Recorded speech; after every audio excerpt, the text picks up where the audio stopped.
Order! Order! You are an incorrigible delinquent at times. Behave yourself, man!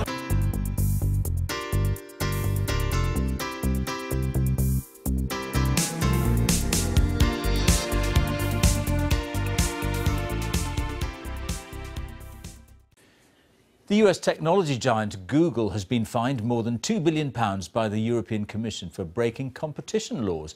It ruled that the company had abused its dominance as a search engine by promoting its own shopping comparison service. The company says it is considering an appeal. Our technology correspondent Rory Jones reports. It's the giant which dominates online search, and now it's been hit with a record fine, over £2 billion. After rivals claim that Google had trampled on their businesses. The fine was imposed by Europe's competition commissioner, now gaining a reputation for taking on powerful American technology firms. Google has abused its market dominance as a search engine by giving illegal advantages to another Google product, its shopping comparison service. The charge is that Google uses its search engine might to favour its own shopping service above rivals. So let's put toasters into the box and see what happens. Right at the top appears the Google shopping box with a whole series of adverts. And if I clicked on any of these, then Google earns money. What you're not seeing prominently in the results, in fact, way down, out of sight, are any rival price comparison sites. And that means they're not getting the clicks and not earning the money. And one of those rivals, Kelku, says today's fine is also good news for shoppers. Without competition, Google basically can charge merchants whatever they like for advertising. With competition, you end up with lots of people like ourselves, companies, competing on prices, which brings the price down. But Google says big rivals like Amazon provide plenty of competition when it comes to choosing products, and Brussels just doesn't understand the modern consumer. The search firm said, "We respectfully disagree with the conclusions announced today. We will review the Commission's decision in detail as we consider an appeal, and we look forward to continuing to make our case." It gets your products on Google, other sites, and in front of mobile shoppers. And there's wider concern in the United States about what some see as European interference in a groundbreaking company. A former advisor to 3 presidents says consumers won't benefit. This could lead to essentially too big to innovate. You know, if you're so big, you better be careful about innovating because you could bring down the wrath of the European Commission on you and pay large amounts of money to the European Treasury. Why do you want to risk that now? For more than a decade, the European Commission has been taking on the American technology giants. And today it made clear that its battle against what it sees as unfair competition will continue. Rory Jones, BBC News. Competition regulators said the US firm rigs the market by favouring its own online shopping services over its rivals so as to squeeze them out. Google now has 90 days to change the way it does business in Europe or face further fines, but it insists consumers are not being harmed. Juliet Bremner reports. It's one of the most powerful internet companies in the world. But today, Google was fined £2.1 billion for effectively cheating its customers. Those in charge of ensuring fair competition at the European Commission today announced the findings of a 7-year investigation. What Google has done is illegal under EU antitrust rules. It has denied European consumers the benefits of competition, genuine choice and innovation. During its investigation, the EU Commission says it found that the US tech giant had breached its online shopping competition rules by making shopping services unfair and manipulating search engine results by promoting its own comparison shopping service ahead of those of competitors.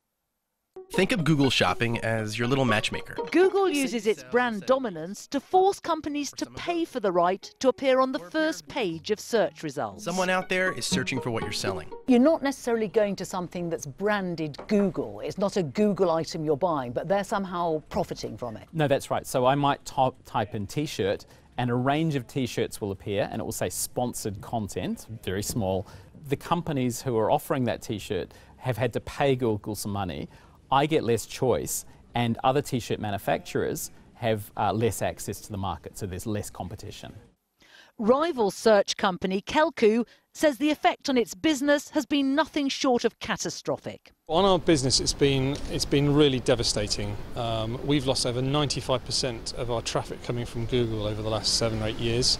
And I don't know of a price comparison site out there that hasn't either been smashed by Google or massively reduced in terms of its traffic. Google has 3 months to change the way it operates, or it will face further penalties. Google says its only aim is to make online shopping as quick and easy as possible, and that it respectfully disagrees with the Commission's findings. It's planning to appeal. Juliet Bremner, ITV News, at Google headquarters. Now, if you want to find a bargain online, you might think you should Google it. But if you do that, you may not be getting what you've bargained for. The European Commission has just slapped a massive £2.1 billion fine on Google for putting its own price comparison adverts at the very top of its search engine. The record fine follows a 7-year EU investigation into how the American tech giant has abused its dominance at the expense of rival shopping sites. Our business editor, Siobhan Kennedy, has this. From its humble beginnings as a research project in California, Google has become the dominant search engine across the globe. But that scale has landed it in trouble with the European Commission, who today fined Google £2.1 billion, the largest it's ever imposed. Think of Google Shopping as your little matchmaker. The accusation is that Google has used its dominance in online search. It gets your products on Google To give it an unfair advantage in the online shopping world by demoting all its rivals. And then if a user clicks on it... Hannah Thorpe knows all the tricks of the trade when it comes to web searching. So if we search for a product, for example, a pink dress in Google, what you'll see when it comes up is you'll first see this row of images here. That right there is Google Shopping. There's just this tiny bit here in grey that says they're sponsored ads, but it doesn't stand out next to all of the images. And what it means is you don't see anything else lower down the page. So there are no comparisons, there's just a few brands. The only direct comparison you have of dress to dress are these images at the top that stand out. Users are clicking on these and purchasing and enjoying them. And if they're liking them and they're getting what they want, then that's just Google fulfilling its purpose. But if it starts to become a game of who can spend more and manipulates users, then obviously that's not great for them. That's the conclusion of Europe's competition commissioner, who scanned 1.7 billion Google searches to make her case. What Google has done is illegal under EU antitrust rules. It has denied other companies the chance to compete on the merits and to innovate. And most importantly, it has denied European consumers the benefits of competition, genuine choice and innovation. Google says it respectfully disagrees. It says it's simply helping customers find products as quickly and easily as possible by connecting them with the most relevant ads. It also points to the dominance of Amazon, which attracts over 50% of online shopping searches. But the Commission points to these findings. Where Google promoted its own shopping service, traffic to the site rose an incredible 45-fold in the UK, with big jumps also seen in Germany and France. At the same time, rival websites in the UK saw an 85% drop in their traffic, again a slump repeated in other countries. No one could accuse the EU of making a snap decision today. It's taken them 7 years to reach their conclusion. But is there a political element to their decision-making process as well? Companies like Google, Facebook, Apple and Amazon may have started out life in someone's garage in California, but they have over time evolved to become some of the world's most powerful companies, controlling much of the way we live our lives. Now, that doesn't just bring them into rivalry with each other, but also into conflict with governments and regulators seeking to curb their power. Not that Google will sit back and take it. The fine will be paid, yes. The company's motto, after all, is to do the right thing. But an appeal is very likely to follow. Siobhan Kennedy reporting. Well, we did ask Google for an interview. They referred us to the tech industry's lobby group, the CCIA. James Waterworth, who's vice president of that organisation, is in Europe, and he joins from Brussels now. Also in Brussels is Siobhan Raff, founder and CEO of Foundem, a UK-based search company which has spearheaded the campaign to highlight what it says are Google's anti-competitive practices. It's also the lead complainant in the EC's case. James Waterworth, Google have told us that they're going to pay this fine. We can therefore conclude they accept their guilt and are going to change their ways. Well, I mean, obviously, it's up to them to decide exactly whether they will accept the verdict or whether they will appeal. But I think it's fairly clear from the long-running discussion that there's a dispute about whether the right analysis has been done and whether this conclusion should have been come to. We find there's quite a big gap between the theory here and the practice. If you look at, for example, the English courts, just over a year ago, the English courts came to exactly the opposite conclusion, namely that Google was allowed to do some of these things, and today the Commission is finding exactly the opposite from the English courts. So it's very unstable in terms of what people are and aren't allowed to do, and I suspect we may well see an appeal there, but that's for the company to decide. Well, Siobhan Raff, I mean, this whole thing started in part because you suddenly discovered that if you searched for Foundem, your particular search system, you were no longer on Google. That's exactly right. So our complaint covered both halves of Google's search manipulation practices. Google demoting and excluding competing services while simultaneously placing its own competing service at or near the top of its search results very comprehensively. That's what drew us into this.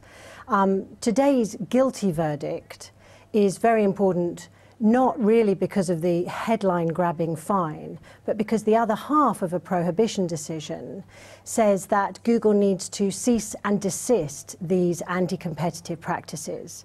So today the Commission has given Google 90 days with which to comply with that decision. And that's actually the really important outcome of today's decision. Well, as I say, James Waterworth, they have told us, Google have told us specifically they are going to pay this fine. And therefore they presumably don't want to have to pay it again. It represents 5% of their profits. They'll start to behave properly and allow Foundem back into the system. Well, clearly the company, Google, is going to have to work out how it will comply with the Commission's order while it appeals. But again, that doesn't stop them from having a difference of opinion about whether this is the right conclusion.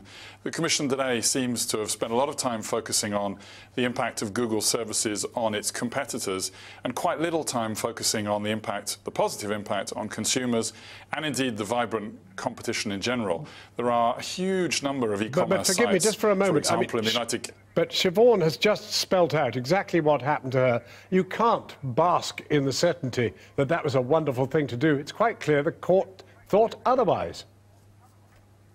So, as I mentioned, the English court had decided that Google has no obligation to individual companies. What is important here is that the whole of the economy functions well. So it's not about the story of one individual company, but it's about whether overall the economy functions well, whether companies are continuing to invest and to compete, and therefore whether consumers have choice. Well, let me pause you there. Let me pause you there. It does seem, Siobhan, that Google don't really accept, or at least their lobbyists certainly don't accept, that you were wronged. Is there not a danger? Well, in reality, is it not true that if you look at the digital age, in the end things evolve? Google won't be as big as it is now, and soon you might be as big as they are. Let's be very clear. This is not about protecting a single competitor.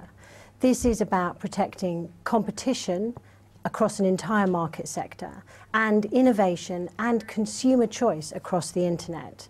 And this decision is going to restore the level playing field, that will restore the unbiased and comprehensive search results that users that visit Google still think they're getting, because these search manipulation practices are very insidious. It's very hard for a user to know that it is no longer receiving the most relevant or the most innovative results.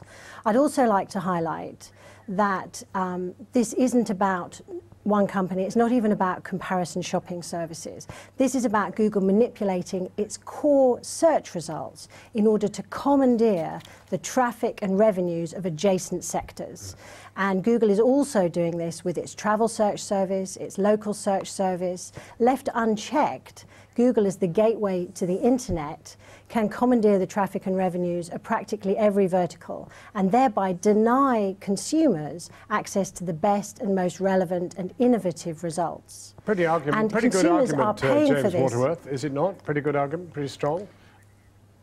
The good news is that online commerce functions extremely well today. Just before I came on this programme, I was looking at the statistics for the UK last year. People spent £133 billion online, which was 16% more than the year before. And every year for the preceding 7 or 8 years, it had grown by 10 to 15%. But so nevertheless, surely the picture here... And what James is not mentioning, James is not mentioning is that of that £133 billion, those consumers are paying more for their products and services than they would if they were given the best or most relevant but results. at the end of the day... Google's comparison shopping service prioritises the advertisers who pay them the most. Google is not showing consumers the cheapest results, and that is making European consumers pay more for their products every day. There's a danger, James Waterworth, that Google will simply be seen as too big to behave.